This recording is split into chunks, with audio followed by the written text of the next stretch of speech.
Because I'm not allowing myself to become civilized. The worst thing that can happen to a man is become civilized.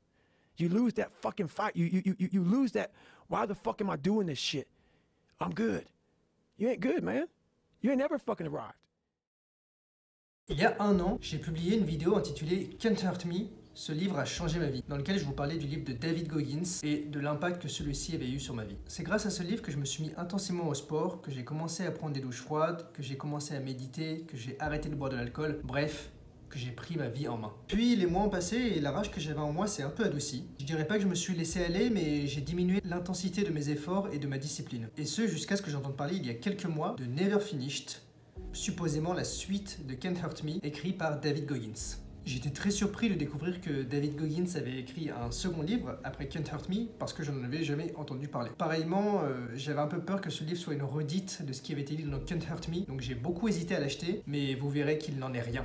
Avant toute chose, si vous n'avez pas vu ma première vidéo où je parle de Can't Hurt Me, je vous invite à la regarder dans le lien ci-contre, ça vous permettra d'avoir un peu plus de détails et de comprendre de quoi je parle. Dans Never Finished, on retrouve David Goggins après le succès de son livre Can't Hurt Me. Il continue à être très discipliné dans sa vie, mais ses différentes opérations au cœur et au genou droit l'ont conduit à avoir un mode de vie plus confortable, plus civilisé. À la fin de Can't Hurt Me, quand il croyait être aux portes de la mort après ses différents problèmes de santé, il explique dans un passage très émouvant que son chemin l'avait fini par faire pardonner l'enfant qui était en lui, qui avait tant souffert et qui était rongé par la haine. Et que dès lors, il n'avait plus ce feu intérieur qui brûlait en lui, il n'avait plus cette rage.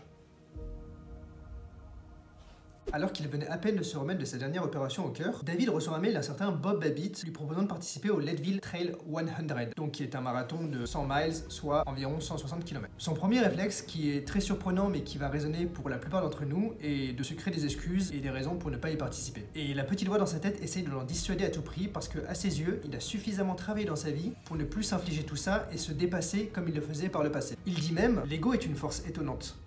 Plus j'entendais parler de mon propre succès, plus il était tentant de me laisser aller, comme si j'étais enfin arrivé. Mais arrive-t-on vraiment un jour à destination ? You start to become civilized. The refrigerator gets full. You start making money and you start, I'm not getting cold anymore. I'm retired. At 40, people shouldn't be playing basketball or football or being in, you start to believe this shit. And it becomes in your fucking mind like, there's people who are retiring, you know, at 40-something years old or 30-something years old. At 43, I'm still putting 100-mile weeks, still doing thousands of pull-ups, thousands of push-ups, because I'm not allowing myself to become civilized. The worst thing that can happen to a man is become civilized. You lose that fucking fight. You lose that, why the fuck am I doing this shit? I'm good. You ain't good, man. You ain't never fucking arrived. And that's just my mentality. You may have more, but you never fucking arrived. You want to be uncommon amongst uncommon people. Period.